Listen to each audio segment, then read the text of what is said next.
ठीक, इसको मैं मिटाता हूं। समझना, इस तरीके के क्वेश्चंस आप लोगों को पूछे जाते हैं।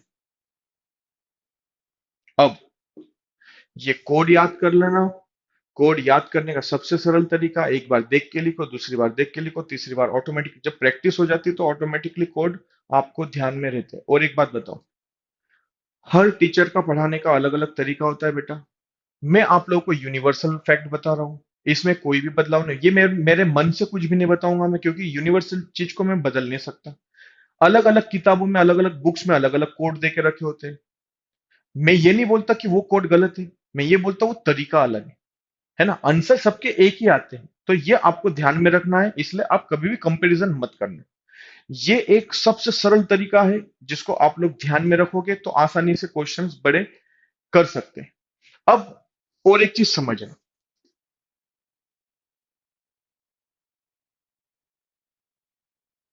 चलो इधर देखना, एक चीज समझना। मैंने बोला कि 2005 जैसा सेम कैलेंडर ईयर कौन सा होगा। मैंने बोला 2005 का सेम कैलेंडर ईयर फाइंड करो।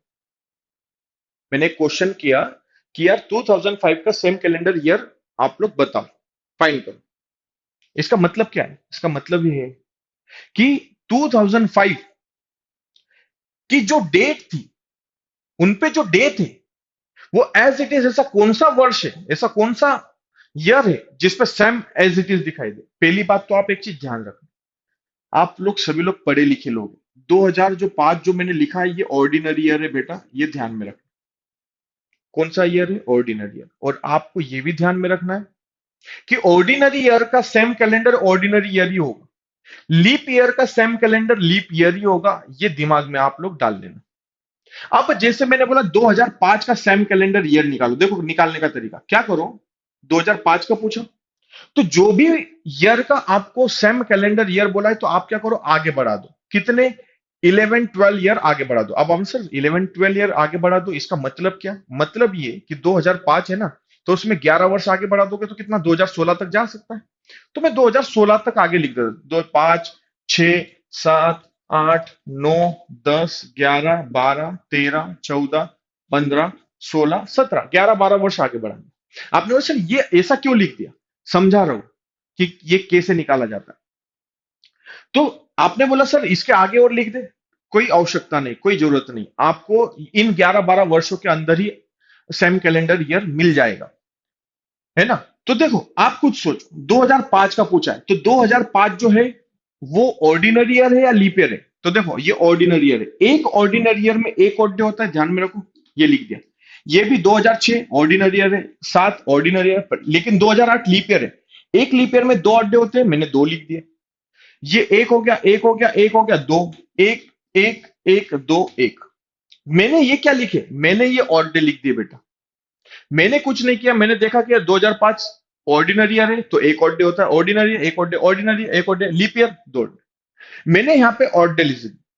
अब मैं क्या करूंगा, ये जितने भी जो ऑड डे लिखे हुए इनको जोड़ते हुए चलूंगा, और जोड़ते हुए चलने के बाद में जहां पर 7 से डिवाइड हो जाने वाली ऐसी कोई वैल्यू बन जाए। अब 7 से डिवाइड होने वाली वैल्यू कौन? 7, 14, 21, 28, 35, ऐसी जो जो वैल्यूज है, वो जहां पर बन जाए, मतलब रिमाइंडर कितना है? जीरो। क्योंकि आप खुद सोचो, 7/7 बोले तो जीरो रिमाइंडर। तो उसके जहां पर भी आ जाएगी ऐसी वैल्यू, उसके जस्ट नेक्स्ट वाला जो भी ईयर होगा वो सैम कैलेंडर होगा, ये ध्यान में रखना। अब मैं क्या इसको प्रैक्टिकली बता दूं, इधर देखो, चलो जोड़ते चलो। एक, दो, तीन, देखो एक, एक, एक, तीन, तीन और दो पांच, पांच और एक छह, छह और एक सात, देखो एक, दो, तीन, चार, पांच, छह, सात। रुक जाओ, 7/7 बोले तो जीरो, मतलब यहां पे रुक गए। इसके जस्ट नेक्स्ट वाला बोले तो जस्ट नेक्स्ट वाला कौन सा? 2011, मतलब 2005 जैसा जो सेम कैलेंडर ईयर होगा वो कौन सा होगा? 2011। ये आपको ध्यान में रखना है। मतलब जो क्वेश्चन था कि 2005 जैसा सेम कैलेंडर कौन सा होगा, तो होगा 2011। आया समझ में? यदि यहां पर 7 नहीं बनता तो आगे बढ़, आगे आपको बढ़ना था। आगे आप जब बढ़ जाते तो 7 नहीं था तो 14 बनता, 14 नहीं बनता तो 21 बनता। पर एक ऐसी वैल्यू बन जाती, उसके जस्ट नेक्स्ट वाला जो होता वो क्या होता है? सेम कैलेंडर ईयर होता। है ना। ये ऑर्डिनरी ईयर था, तो आप खुद देखो ये भी ऑर्डिनरी ईयर ही है बेटा। ऑर्डिनरी ईयर का ऑर्डिनरी ईयर ही सेम कैलेंडर होता है। आप बोलते सर मान लो 2004 का पूछता तो ये तो लीप ईयर है। याद रखो किसी लीप ईयर का सेम कैलेंडर जब पूछा जाए, सबसे इंपॉर्टेंट बता रहा हूं, जब किसी लीप ईयर का सेम कैलेंडर पूछा जाए तो उस लीप ईयर में 20 ईयर, 28 ईयर जोड़ दो। कितने जोड़ दोगे? 28 ईयर जोड़ दो, तो सीधे से सेम कैलेंडर आ जाएगा। तो आप खुद सोचो, इसको जब जोड़ोगे तो 2032, 2004 में 28 वर्ष जोड़ोगे तो 2032, मतलब 2004 का जो सेम कैलेंडर ईयर है वो कौन सा है? 2032। तो मैंने आपसे ये बोला कि जब भी लीप ईयर का सेम कैलेंडर पूछे तो उसमें 28 ईयर जोड़ दो, सीधे से सेम कैलेंडर आप लोगों के सामने आ जाएगा। आए समझ में? है ना। तो 2005 का जो सेम कैलेंडर था वो क्या था? वो था आपका 2011। लेकिन 2004 का सेम कैलेंडर क्या था? उसमें 28 जोड़े। इस तरीके ऑर्डिनरी ईयर में आपको इस तरीके से मेथड यूज करनी है।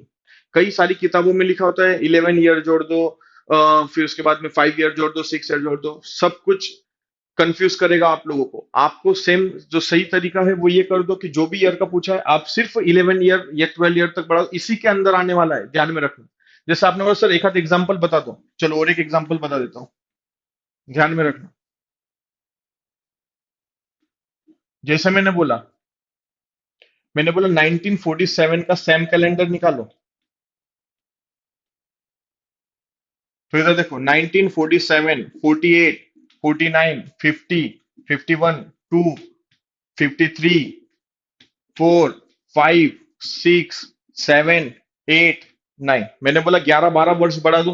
तो देखो 47 में 11 वर्ष बढ़ाऊंगा, 12 वर्ष बढ़ाऊंगा तो 59 तक पहुंचेगा। आप सभी लोग पढ़े लिखे लोगे तो जरा दिमाग लगाओ। 47 ऑर्डिनरी ईयर, एक और डे, ये लीप ईयर होता है। 1948 बोले तो दो और डे, एक एक एक दो, एक एक एक दो, एक एक एक। जहां पे लीप ईयर है उसके नीचे दो लिख दिया, जहां पे ऑर्डिनरी ईयर है वहां पे एक लिख दिया। अब इसको जोड़ते चलता हूं, देखो एक और दो, 3, 4, 5, 6। 6 में दो जोड़ तो 8 होता है, 7 तो बना नहीं, मतलब और आगे बढ़ना पड़ेगा। तो 6 के बाद में 6 और दो 8, 9, 10, 11, 12, 13, 14, मतलब 14। 14 डिवाइडेड बाय 7 बोले तो 0, बोले तो इस ये 47 के जस्ट नेक्स्ट वाला कौन सा है? 58। मतलब 1947 जैसा सेम कैलेंडर ईयर जो होगा वो कौन सा होगा? 1958। मतलब इस दिन पे जो तारीखों पे जो वार थे वही की वही 1958 में भी आपको दिखाई देंगे। तो ये था कैलेंडर का बेसिक, जो कि आप लोगों को मैंने बताया, पूरी डिटेल में बताया। इस वीडियो को आप लोग देखिए, अच्छे से समझिए। बहुत सारी चीजें मैंने बारीकी से आपको बताई है, उन चीजों को आपको ध्यान में रखना है। एक बात याद रखना, किसी भी ऑर्डिनरी ईयर का जो फर्स्ट डे होता है वही की वही लास्ट डे होता है। किसी भी ऑर्डिनरी ईयर का जो फर्स्ट डे होता है वही की वही लास्ट डे होता है। बोलते मतलब इसका अर्थ ये था 1 जनवरी 2021, मतलब जैसे मैंने बोला 1 जनवरी 2021 पे जो जो भी वार होगा वही की वही 31 दिसंबर 2021 पे भी वही की वही सेम वार होगा। लेकिन लीप ईयर की जो केस है उसमें अलग होता है। लीप ईयर में जो 1 जनवरी 2020 है, 2020 लीप ईयर है, तो उसमें यदि मान लो वेडनेसडे, तो 31 दिसंबर ऑफ 2020 को फ्राइडे होगा, मतलब एक दिन बढ़ जाएगा। सिर्फ ये चीज आपको ध्यान में रखनी है। ये मैंने बेसिक्स आपको बताया, वीडियो को अच्छे से देखिए, है ना। कुछ भी डाउट आए तो आप लोग बिल्कुल पूछ सकते हैं। तो ये सारी चीजें आपको मैंने बताई है, आप उसको व्यवस्थित तरीके से समझने की कोशिश करें। ठीक है। Thank you.